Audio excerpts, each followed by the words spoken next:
माननीय पोलीस उपायुक्त परिमंडळ 7 श्री राकेश सोला सर यांनी घाटकोपर परिमंडळासाठी एक बांगलादेशी विरुद्ध कारवाई करणे का एक पथक नेमण्यात आलेलं आहे मागील 1 वर्षापासून।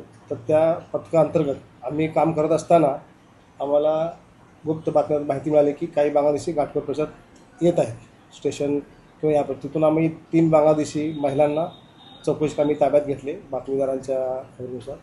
तर त्यांना आम्ही इंट्रोगेट केला असता त्यांनी प्रथमतः उडवाउडवीची उत्तरे आम्ही कलकत्त्यावरून आलो अशी काही उत्तरे देत होते, पण त्यांच्याकडे सखोल चौकशी व त्यांचे भारतीय नागरिकत्वाचे डॉक्युमेंटची त्यांना मागणी केली असता तर ते देऊ शकले नाही व अंततः त्यांनी कबूल केलं की आम्ही घुसखोरीच्या मार्गाने भारत देशाची सीमा ओलांडून भारतात प्रवेश करून कलकत्ता मार्गे मुंबईमध्ये आलेलो आहोत व येथे आम्ही घराची कामे व वेठबिगारीची कामे करीत असतो।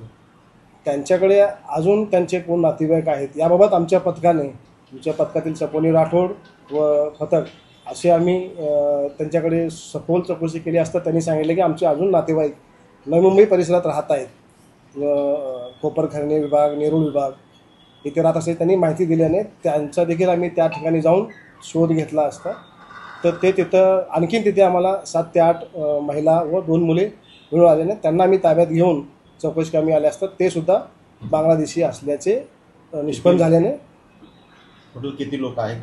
टोटल 1 पुरुष 8 महिला व 2 लहान मुले असे त्यांचे आहेत, ते कुटुंबासहित ते इथे राहत होते। सर, आतापर्यंत ह्या विशेष पथकाने किती बांगलादेशींवर कारवाई केलेली? एक विशेष पथक बनवण्यात आलेलं आहे बांगलादेशींच्या कारवाईवर। विशेष पथकाने आतापर्यंत घाटकोपर परिमंडळ 7च्या पथकाने आतापर्यंत 100च्या वरती घुसखोर बांगलादेशींना पकडून त्यांना इंट्रोगेट करून त्यांच्यावर वरिष्ठ कार्यालयामार्फत FROच्या मार्फतीने त्यांना त्यांचे मूळ देशी बांगलादेशात आम्ही परत पाठवण्यात आलेलं आहे आणि त्यांच्याकडे बरेच त्यांच्या जन्माचे दाखले, गावाकडचे आधार कार्ड वगैरे आम्हाला मिळून आलेले आहे। सर, काय नागरिकांना सांगाल? मोठ्या प्रमाणात असे घुसखोर आता तुम्ही पकडत आहात, नागरिकांना काय म्हणतात? नागरिकांना एक माझं नम्र आव्हान राहील की आपण आपल्या बाजूला कोण राहतं, कुठून आलेलं आहे किंवा भाड्यानं कोणाला घर देत असताना त्यांनी त्याची खातरजमा करून त्यांना घर द्यावी व त्याबाबत कोणीही भाडेकरू जर आपल्याला घर मागत असेल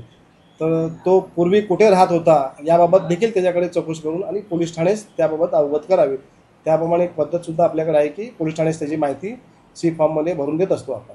तर नागरिकांना अशी काही माहिती मिळाली की कोणावर संशय आहे किंवा संशयित त्यांनी आमच्याशी संपर्क केला तर आम्ही तिथे जाऊन त्यांच्यावर चौकशी करून कारवाई करू।